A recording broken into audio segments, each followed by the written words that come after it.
Hello বন্ধুরা, আশা করি কেমন আছো? সবাই ভালো আছো? কমেন্টে জানিও আর লাইক কমেন্ট শেয়ার করে দিও। ততক্ষণে ভিডিওটা দেখতে ভুলো না।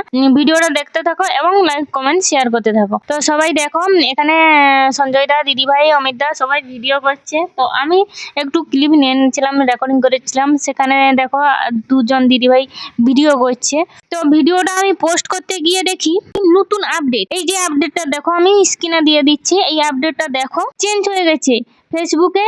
এই নতুন নতুন আপডেট গুলো মানে মানে আমি বুঝতে পারছি না কি করছে ফেসবুক। তো ফেসবুকের ড্যাশবোর্ডে গিয়ে দেখি আবার একটা নতুন আপডেট, যে এখানে দেখো আবার একটা নতুন আপডেট দিয়ে দিয়েছে। তোমাদের স্ক্রিনে দেখাচ্ছি যে এটা আবার নতুন আপডেট দিয়েছে। তো জানি না, প্রথম দেখলাম নতুন আপডেট দিয়ে তোমাদেরকে শেয়ার করলাম। যদি ভালো লাগে লাইক কমেন্ট শেয়ার করে দিও। এই আপডেটটা কিভাবে কিরকম করতে হবে তোমাদের পরের ভিডিও আমি তোমাদেরকে জানাচ্ছি। ততক্ষণে আরেক দিদিভাই নাচটা আমরা দেখে আসি, চলো। এই যে দেখো, এই দিদিভাইয়ের নাচটা যদি ভালো লাগে একটু লাইক কমেন্ট শেয়ার করে দিও। ততক্ষণে তোমাদেরকে বাই বাই। দিদিভাই নাচ করছে।